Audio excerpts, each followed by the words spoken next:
Bismillahirrahmanirrahim.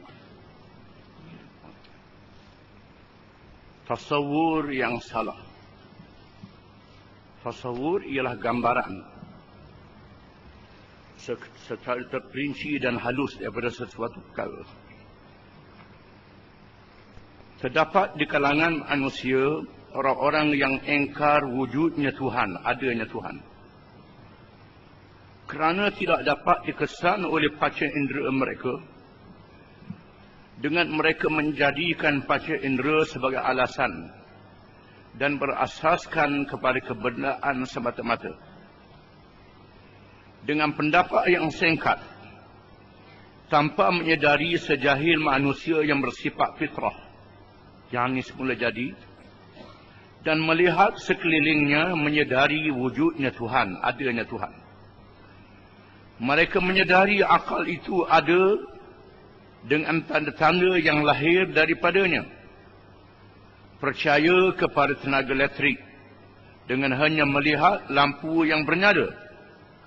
Sifat semula jadinya percaya kepada Tuhan dengan memandang alam sekelilingnya sahaja. Hanya manusia yang tidak tahu kemampuan panca inderanya atau sifat-sifat hati yang memesong fitrahnya menolak wujudnya Tuhan dengan tidak memahami dalil-dalil yang tidak terhingga di hadapannya. Ada di kalangan manusia ini jenis orang-orang yang menolak adanya Tuhan kerana berdasarkan kepada panca indera. Panca indera ialah perkara yang dapat dilihat dengan mata, didengar dengan telinga, dicium dengan hidung, dirasa dengan lidah. Itu panca indera. Benda yang boleh dia rasa dengan panca indera dia. Saya tengok dengan mata, dengar dengan telinga, boleh rasa, boleh bau, itu saja yang boleh percaya. Perkara yang tak boleh dikesan oleh panca indera alat-alat dia, maka dia tak percaya. Ini adalah orang yang bodoh, membodohkan diri dia sendiri, walaupun mereka merasakan diri mereka cerdik. Bukan semua yang ada itu boleh dirasa oleh panca indera. Di antaranya dalil yang ada pada diri dia sendiri, akal fikiran dia. Dia nampak akal fikiran dia, dia tak nampak. Boleh bau ke akal fikiran, tak boleh bau.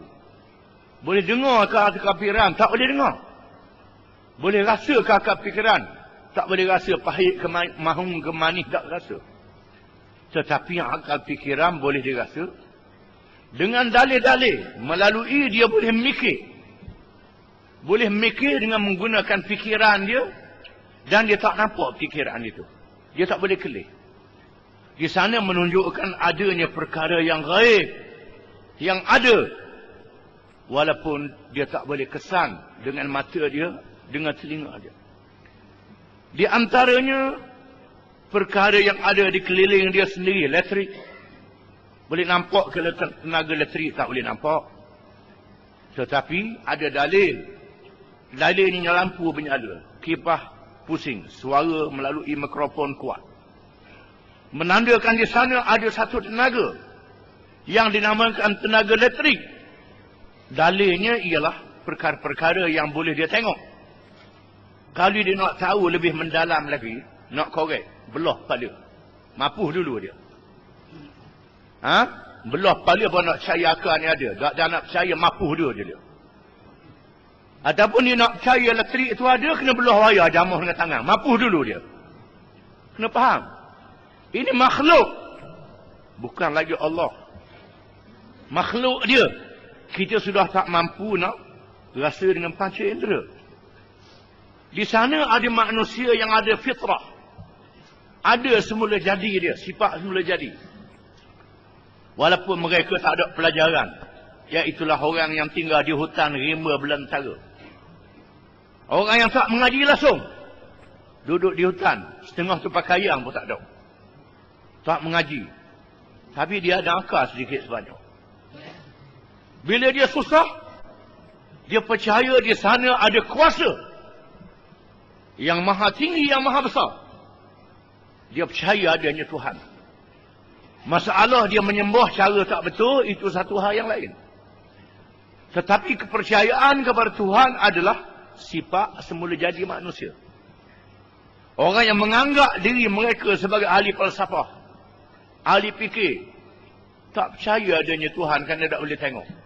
Sebenarnya bukan ahli fikir, itu ahli bodoh. Bukan ahli fikir. Orang yang bodoh, tak ada pelajaran pun boleh berfikir adanya Tuhan yang mencipta alam ini. Kadang-kadang mereka tidak menolak adanya Tuhan. Tetapi sifat buruk yang ada di dalam jiwa dan hati menyebabkan mereka tidak mengenali Tuhan yang sebenar. Seperti apa yang dikisahkan kepada kita oleh Allah di dalam Al-Quran.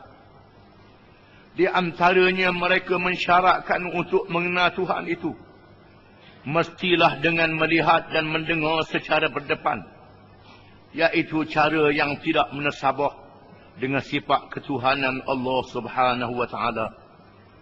Al-Quran menentukan sikap dan tasawur yang sesat itu, gambaran yang sesat itu. Dilahirkan kerana sifat jahil, takabur, menyeleweng dan zalim yang menguasai diri mereka. Sebenarnya mereka yang bercakap Tuhan tak ada. Dia bercakap dia tak percaya ke Tuhan. Sebenarnya ada kejahilan dalam diri dia. Bukan dia tahu belaka. Ataupun dia tahu tetapi ada takabur, sombong. Ada menyeleweng kerana dia nak melakukan kezaliman mengikut kehendak dan kemahuan dia, maka menolak hukum-hukum Allah Subhanahu wa taala. Tentang jahil Allah Ta'ala berfirman, وَقَالَ الَّذِينَ لَا يَعْلَمُونَ لَوْلَا يُكَلِّمُونَ اللَّهُ أَوْ تَأْتِينَا آيَةٌ كَذَلِكَ قَالَ الَّذِينَ مِنْ قَبْلِهِمْ مِثْلَ قَوْلِهِمْ تَشَابَهَتْ قُلُوبُهُمْ قَدْ بَيَّنَّا الْآيَاتِ لِقَوْمٍ يُوقِنُونَ. Surah Al-Baqarah ayat 118. Artinya, dan berkatalah orang-orang yang tidak mengetahui, yakni yang jahil, mengapa Allah tidak langsung bercakap dengan kami atau datang tanda-tanda kepada kami. Demikian juga orang-orang yang sebelum mereka telah berkata seperti kata-kata mereka. Sebenarnya hati mereka serupa. Sesungguhnya kami telah menjelaskan tanda-tanda kekuasaan kami kepada kaum yang yakin. Ayat tersebut menjelaskan kepada kita bahawa kata-kata seperti itu tidak keluar dari orang yang tahu, tetapi dari orang yang jahil. Kerana orang-orang yang tahu itu mengetahui bahawa untuk mengenali Allah itu memadai dengan dalil-dalilnya sahaja. Ada di kalangan manusia, dia nak percaya bila nampak. Dia nak percaya bila boleh kelih. Dia nak percaya bila boleh bercakap. Sedangkan dia duduk dalam negeri, dia nak temu dengan raja mudah tak? Tak mudah. Pengawal keselamatan tak benar. Dia masuk dalam istana. Nak bercakap pun tak boleh. Tapi Allah Ta'ala yang maha berkuasa lebih besar daripada segala raja-raja dan pemimpin. Raja-raja dan pemimpin tu habuk yang halus saja. Allah Ta'ala memerintah dia bercakap dengan Allah Ta'ala dengan sembahyang. Tutup aurat je, tak payah pakai pakaian yang berhias-hias, tak payah. Tutup aurat saja. Mudahnya Allah Ta'ala ni. Tapi jenis tak erti bahasa. Jenis jahil. Tidak menghargai kemurahan Allah Ta'ala. Keterbukaan Allah Ta'ala. Tergamuk. Dia nak percaya, nak kelih Allah Ta'ala cukup. Sedangkan dia tak pergi pun ke istana raja nak tengok raja. Dia tak pergi pun ke rumah-rumah pemimpin yang besar untuk nak tengok. Tapi dia percaya dengan tengok TV je. Tengok TV percaya, Quran tak boleh percaya. Jenis apa manusia yang macam ini? Manusia yang sangat jahil, campur dengan jahat, campur dengan bodoh dan sombong. Tentang takabur pula Allah Ta'ala berfirman, وَقَالَ الَّذِينَ لَا يَرْجُونَ لِقَاءَنَا لولا أنزل علينا الملائكة أو نرى ربنا laqad istakbaru fi anfusihim wa ataw 'utuwan kabira yauma yarawna al-malaikata la bushra yauma idzil lil mujrimin. Surah Al-Furqan ayat 21 hingga 22. Artinya, berkatalah orang-orang yang tidak mengharapkan pertemuan dengan kami, mengapakah tidak diturunkan kepada kita malaikat? Atau mengapa kita tidak melihat Tuhan kita? Sesungguhnya mereka memandang besar tentang diri mereka, dan mereka benar-benar telah melampaui batas. Pada hari mereka melihat malaikat, tidak ada khabar gembira bagi orang-orang yang berdosa. Ayat di atas menunjukkan bahawa sifat takabur itu menyebabkan manusia itu berfikir tentang Tuhan secara yang menyesatkan dan tidak menampakkan baginya jalan yang betul. Di sana ada manusia yang menolak ajaran Islam kerana takabur dan sombong. Dengan dia berkata, mengapa malaikat tak mari temu dia? Mengapa Tuhan tak mari temu dia? Dia tu siapa dia? Tergamuk nak suruh Tuhan berjumpa dia, nak suruh malaikat berjumpa dengan dia. Mereka ni sangat sombong. Tuhan kata tunggu.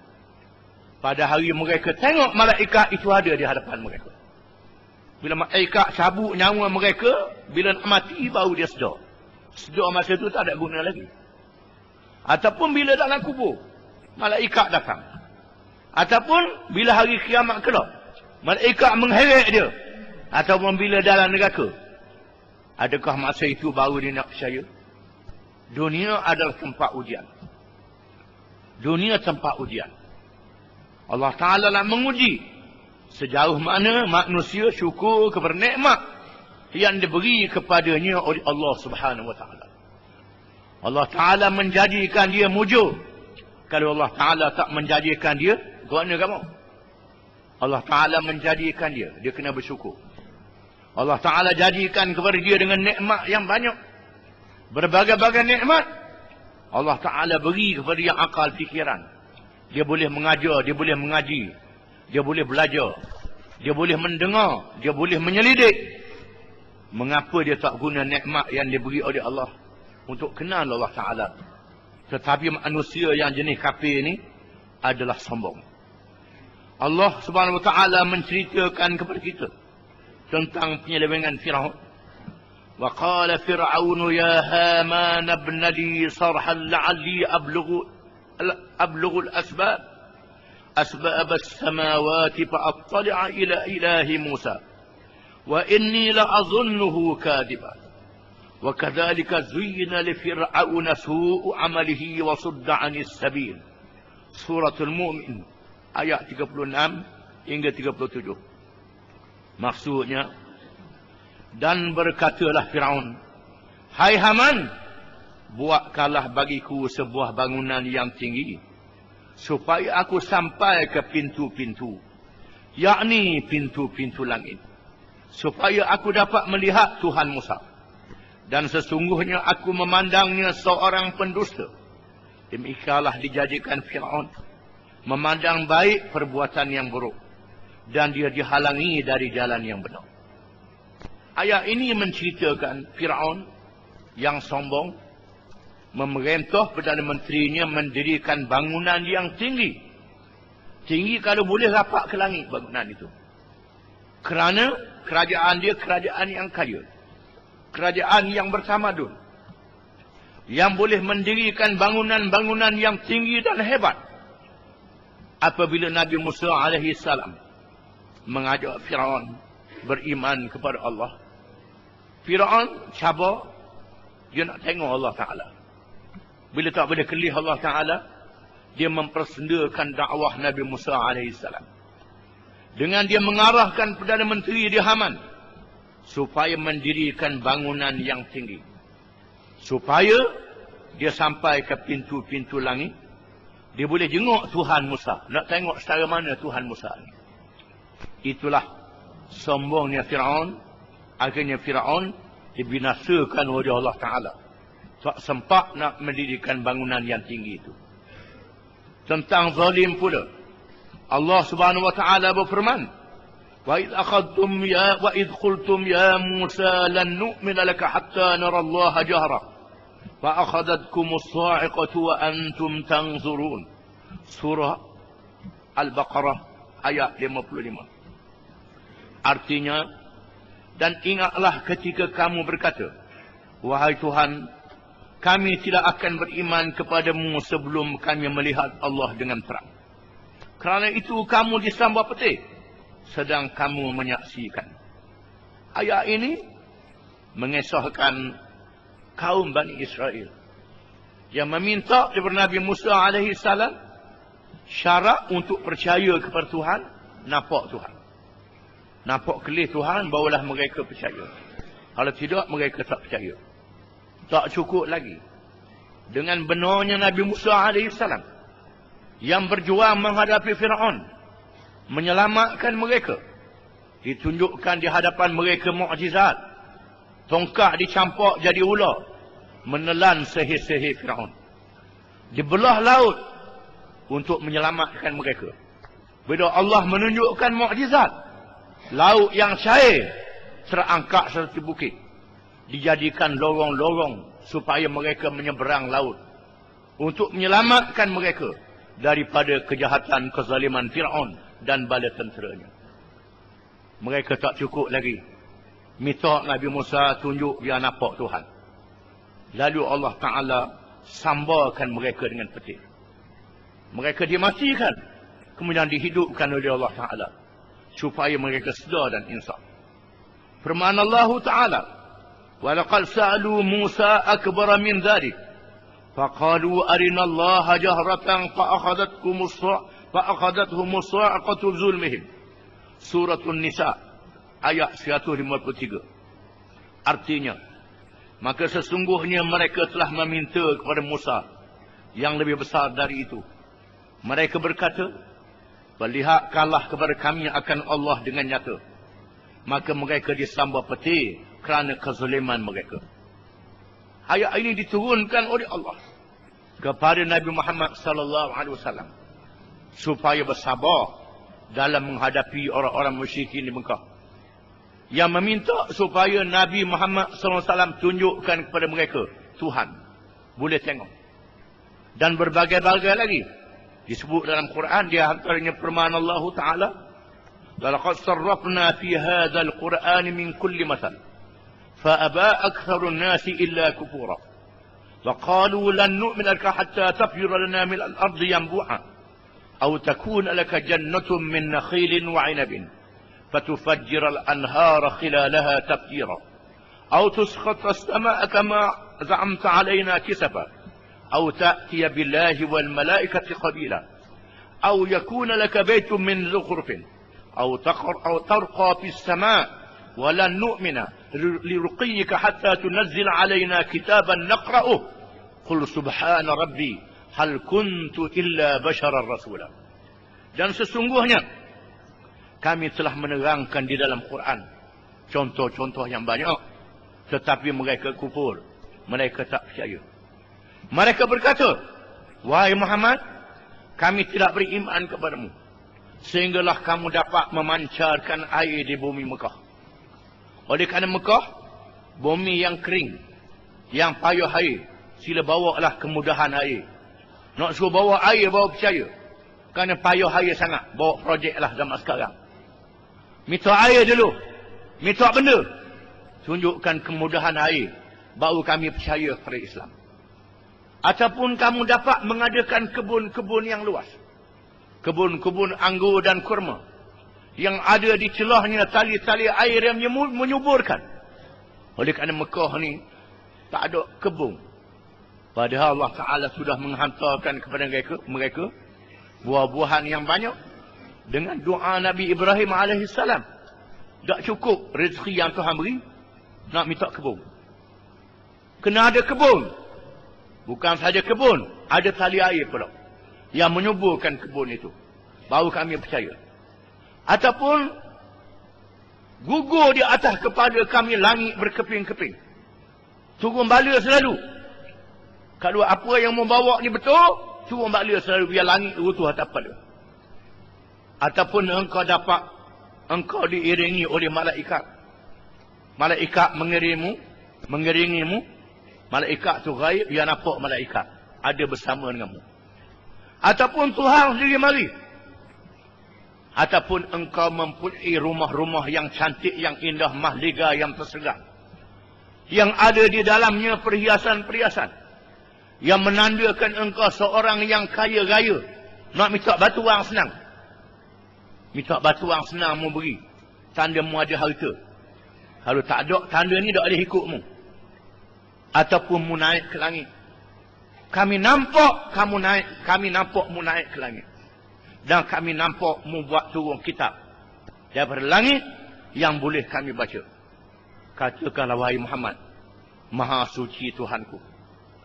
Maha suci Tuhanku daripada sama dengan makhluk. Sesungguhnya aku hanyalah seorang rasul. Seorang manusia yang dilantik menjadi rasul. Allah Ta'ala suruh Nabi Muhammad SAW memberitahu kepada pemimpin Mekah dan rakyatnya, aku ni seorang manusia yang mu tengok sendiri, aku tak pernah pelawak, tak pernah bohong, tak pernah bergurau benda yang bohong. Apa yang aku beritahu adalah betul. Aku dilantik menjadi rasul. Allah Ta'ala suruh Nabi Muhammad SAW kata begitu. Ini adalah perkara biasa di kalangan manusia yang menolak Islam. Yang menolak Islam. Nak percaya ke Islam, nampak ikut Islam ni ada benda-benda pelik. Benda-benda yang mudah, yang pelik, baru boleh percaya pada Islam. Ini adalah perangai umat-umat yang lawan Rasul-Rasul zaman dahulu. Adalah tidak kena pada tempatnya. Mereka meminta begitu. Bahkan sikap yang demikian merupakan kezaliman terhadap kebenaran. Apalagi mereka yang meminta itu belum lagi kering kaki mereka. Melalui lorong-lorong yang dijadikan oleh Allah di dalam lautan yang dalam untuk menyelamatkan mereka dari buruan Fir'aun. Manusia yang tengok sendiri mukjizat di hadapan mata mereka boleh bercakap gitu. Maka kita yang hidup di akhir zaman ni tak sempat bertemu dengan Nabi Muhammad. Tak tengok mukjizat. Kerana umat akhir zaman ni Tuhan jadikan mukjizat ilmu. Iaitulah Al-Quranul Karim. Al-Quran adalah mukjizat ilmu.